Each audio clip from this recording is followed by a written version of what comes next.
want to talk to any creative person out there, not just a conventional artist, which this is for you as well, but for anyone who has that spark of inspiration, who has that sacred flame of creativity within them as well, and feels they want to deepen that connection. I want to talk to you today about the profound wisdom and medicine that the spirit of fire wants to share with you.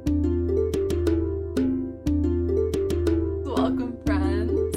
I'm Sandler. I'm a creative, an herbalist, a wild witchy woman, and welcome to day 6 of 19 days of creative devotion, where we are talking about creativity, about how to deepen in our creative practice, how to nurture this spark of inspiration within us all. And let's light this beautiful red candle as we deepen into this incredible, this electrifying, this super hot conversation about the spirit of fire and how she is such a potent ally for us as creatives, and just like a legend, a story, a tale for us to really hold in our hearts and to remember as we walk this winding road of the artist. I feel like it is essential that in this devotional time of connecting to creativity, we need to really talk about fire as this physical element that we get to connect to on earth. And that truly is, this is just coming through right now, I've never actually fully realized this, that is an elder of earth. I have chills when I say that. For thousands of years as humans, we have lived around the fire, right? We told our stories, we ate our food, we had our warmth. It was the center, it was the hearth, it was the center of our homes. And in very modern times, like only in the last 100 years, probably less, a lot of people, it's common to live in a home without a hearth, without fire, that instead you have an electric stove and you're cooking your food without that real physical element of fire being present. And there's something about that for me that feels like a problem. Like, we're not meant to live that way. And when I moved here out west, I made it such a priority for me that I had to live somewhere with a wood stove. Like ever since, activating that wild woman and that artist in me, I have always lived somewhere now where I can light a fire. And that is so important to me, especially as someone with a lot of fire energy. I'm also a candle maker. So fire is just really a huge, huge ally for me. And I feel that for every artist, it can be as well. So let's start at the basics. So if you've ever lit a fire before, which I pray that every single being watching this will have the opportunity to, or has tended a fire, because it's just so important, okay? I don't need to explain it anymore. So you'll know that to start a fire, without a fire starter, without our modern things, you need some tinder. So you need things like paper and cardboard that are really easily flammable. And you're gonna add your kindling, so it's like small pieces of wood, and then eventually you will add on your big pieces of wood. And why is that? Why do we need to use really flammable things in order to get the fire going? It's because, I love this, fire is based off this trine, which in many traditions, Maiden Mother Crone, God, the Holy Spirit, and Christ, like there's this beautiful mirroring of a trine, of a trio of 3. And so in the fire, we have fuel, we have oxygen, and we have the spark. And the important part about it is that it all has to be balanced. It all has to be working together in order for the fire to actually be lit and thrive.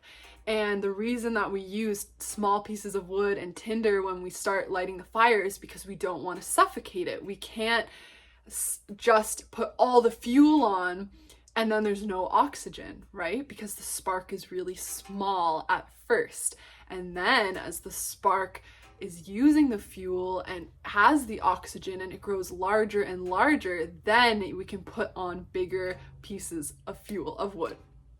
So This in itself is such a powerful symbol story for us as creatives, because sometimes when we feel inspired, we feel that spark and we want to start taking action, you know, adding fuel to our project, to our whatever we're wanting to create.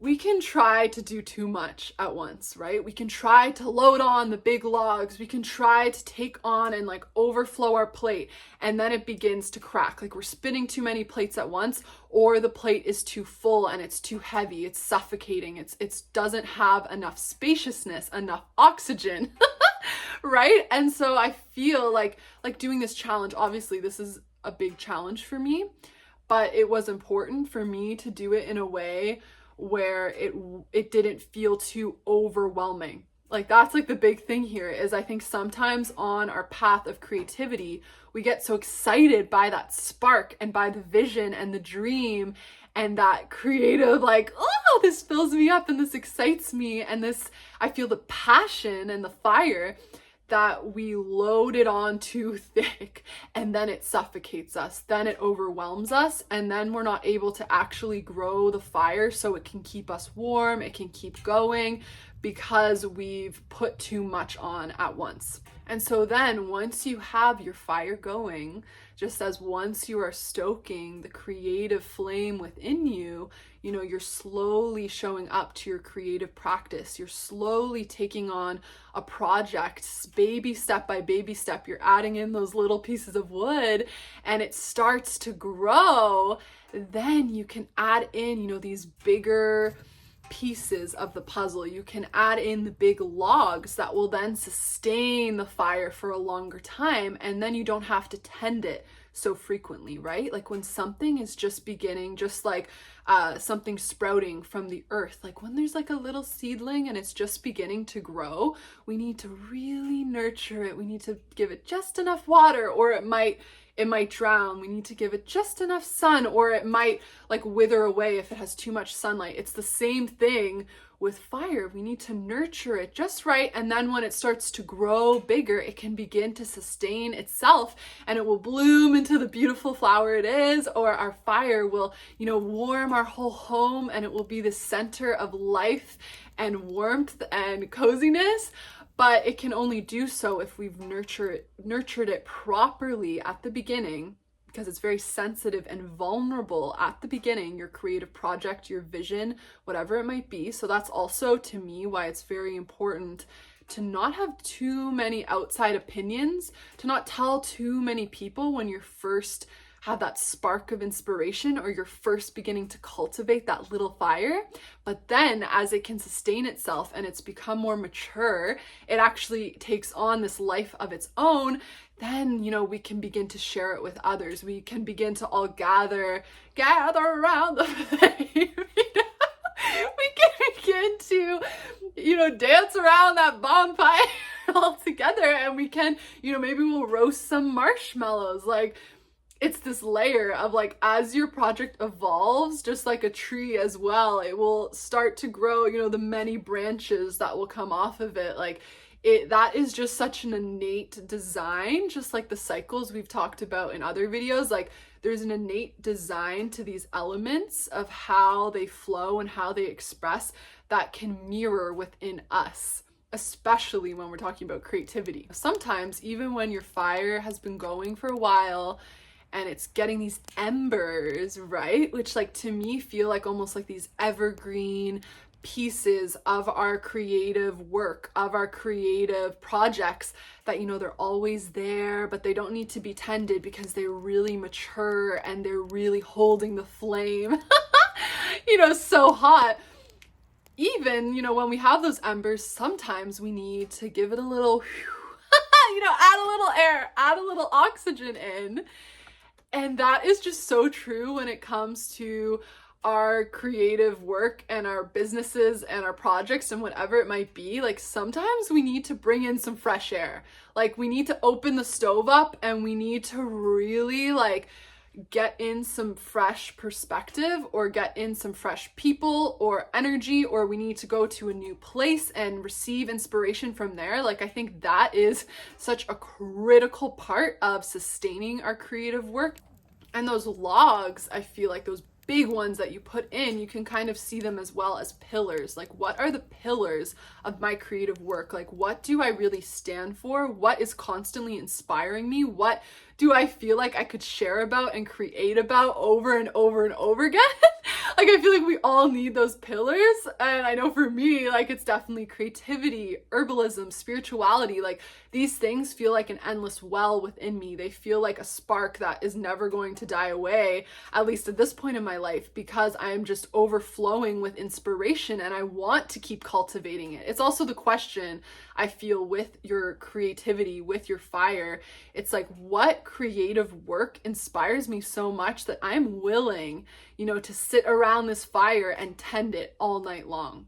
That I am willing to, despite if it's storming out, if it's really hot out, or whatever weather like might be surrounding my external world, my reality, I am still willing to show up to this fire and to tend it.